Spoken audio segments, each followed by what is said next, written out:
Jelang persidangan kasus pembunuhan Brigadir Joshua, kuasa hukum Verdi Sambo mulai melakukan pembelaan sekaligus perlawanan. Sambo CS disebut tengah berupaya untuk meringankan hukuman. Kita akan ulas pada malam hari ini bersama dengan mantan Hakim Agung, Profesor Gayus Lumbun yang sudah bergabung. Prof. Gayus, selamat malam. Apa kabar? Ya, selamat malam. Baik, Prof. Langsung saja Anda melihat narasi pembelaan yang disampaikan oleh tim kuasa hukumnya Verdi Sambo CS ini, apakah sebenarnya cukup kuat atau mudah sekali untuk mematahkan argumen bahwa bukan Sambo yang memerintahkan untuk menembak Brigadir Joshua? Ya, tentunya hakim akan menggunakan beberapa pendekatan ya untuk memutuskan apakah klaim atau pernyataan dari terdakwa atau saksi yang lain itu menjadi suatu alat bukti ya. Alat bukti nanti di persidangan. Maka saya akan mengatakan bahwa pasal 189 ayat 4 itu tegas menyebutkan bahwa keterangan terdakwa itu akan menjadi alat bukti jika ya dilengkapi atau memiliki berbarengan dengan alat bukti lainnya. Artinya dia tidak boleh berdiri sendiri secara spesifik apa yang disampaikan oleh terdakwa sebagai keterangan terdakwa.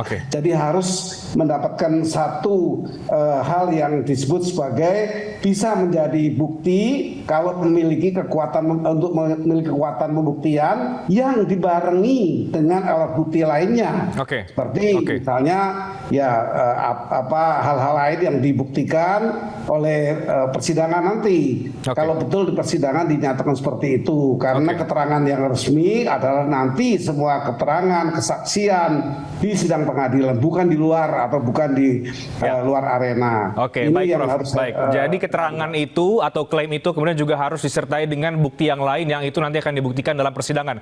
Tapi Prof, sebagai sebuah manuver ya. Untuk terdakwa itu. Ya, Prof, ini kan banyak yang melihat ini sebagai sebuah siasat lah, pembelaan atau manuver dan lain sebagainya karena ini berubah keterangannya.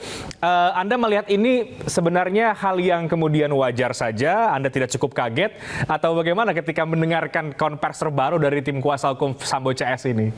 Ya, kalau bagi saya ini hal yang biasa terjadi bahwa terdakwa itu seringkali menyampaikan hal-hal yang di luar pengadilan maupun nanti di dalam pengadilan yang berbeda-beda atau baru. Itu hal biasa dan manusiawi ya, sifat itu. Tetapi kan persidangan akan memperhatikan tadi ketentuan undang-undang 189 ayat 4, 183 misalnya, bahwa yang sah memang disampaikan di pengadilan dari terdakwa yang dikatakan tadi mengganti atau merubah.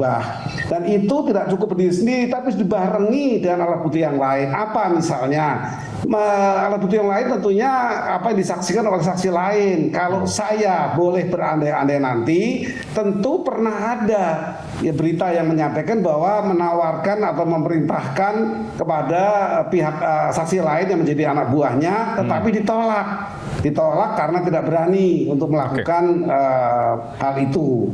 Nah, oleh karena itu perlu didalami. Itu merupakan satu hal yang disebut sebagai dibarengi dengan alat bukti yang lain. Itulah yang salah satunya.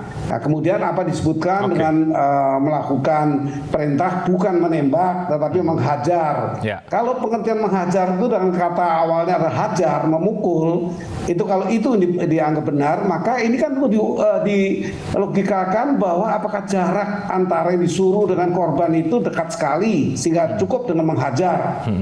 Ataukah jarak jauh? Kalau jarak jauh kan agak istilah digunakan tidak tepat kalau hajar ya. Lebih tepat kalau orang mengungkapkan sebelumnya sebagai ditembak. Misalnya seperti itu. Ini saya berandai-andai. Tapi nanti persidangannya akan mendengarkan, juga akan meyakini yang mana yang benar. Prof, menarik sekali. Sayangnya tim kuasa hukum dari Verdi Sambo ataupun Putri Chandrawati tidak bisa bergabung dalam dialog ini. Tapi saya lanjutkan dengan Prof. Gayus. Sekarang yang kemudian kita lihat adalah seperti versus, Prof, antara kuasa hukum Richard Eliezer, Barada Eliezer ya, dengan kuasa hukum dari Verdi Sambo ini. Nah, bagaimana Anda melihat versus keterangan yang berbeda ini, yang kemudian ini mungkin mendekati persidangan justru semakin panas bagi publik untuk menyimak perkembangan demi perkembangan?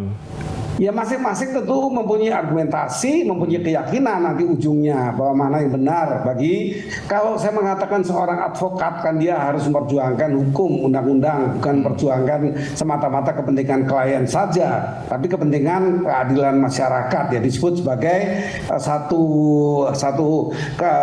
peradilan yang adil, ya, sebagai bentuk fair trial, ya, satu peradilan yang adil itu bagi semua. Advokat pun tentu tinggi kode etik advokat, sehingga dia tidak membela yang kesalahan saja, tapi dia menyampaikan yang betul-betul terjadi secara adil untuk semua pihak. Nah, di sini kita bisa menyaksikan sebenarnya bahwa pihak-pihak baik, pihak dari kuasa hukum yang menjadi pelaku dan korban yang juga memberi keterangan, ya bisa memberi keterangan. Jadi saksi itu sudah diperluas oleh MK pada tahun 2011. Ya.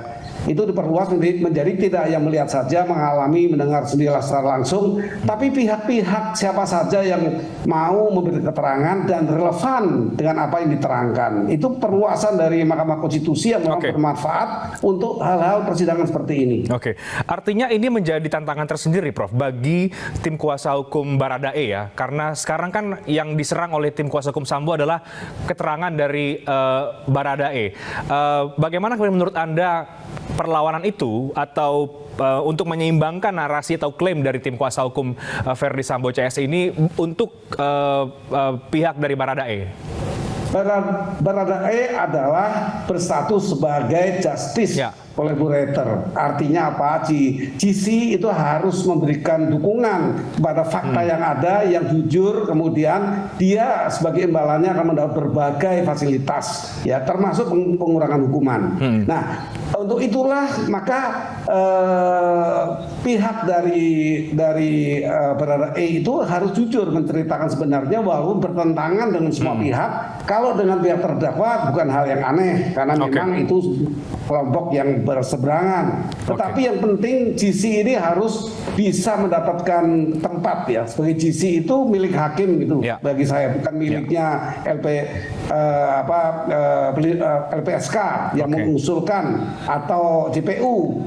Karena banyak juga GC yang ditolak oleh hakim ketika tidak bermanfaat, tidak punya satu relevansi yang baik untuk menjadikan keyakinan hakim dan pengadilan. Gugur status GC-nya. Nah, di sini dituntut agar Baradae yang statusnya adalah GC menggunakan kesempatannya ini untuk secara jujur menceritakan apa yang dialami. Karena untuk menjadi GC pun banyak persyaratan yang harus dipenuhi, ya, Prof. Prof, terakhir, ini kan kita menuju ke sidang perdana yang akan menjadi sorotan publik yang sangat besar. Menurut Anda dengan perbedaan keterangan dan juga upaya perlawanan seperti ini, apa saran Anda bagi para hakim-hakim nanti? Anda sebagai hakim agung, hakim senior mungkin, apa yang ingin Anda sampaikan kepada para hakim yang nanti harus memutuskan dan menyimak betul, mencermati poin-poin materi persidangan? Ya, tentu hakim tidak bisa diintervensi, termasuk oleh mantan hakim, ya. Tetapi bagi saya, hakim sudah pasti mempunyai prinsip bahwa dia akan melakukan satu peradilan yang adil, yang imparsial, yang tidak berat sebelah atau memiliki perhatian yang berbeda untuk kepada pihak yang lain. Ini keadilan yang disebut sebagai fair trial di semua negara. Oke, kita akan lihat, Prof, perkembangan ini akan seperti apa, karena semakin menarik untuk kita simak bersama. Tapi terima kasih banyak untuk pandangan Anda sebagai mantan hakim agung atas perkara Verdi Sambo CS ini. Terima kasih banyak, Prof Gayus Lumbun. Selamat malam.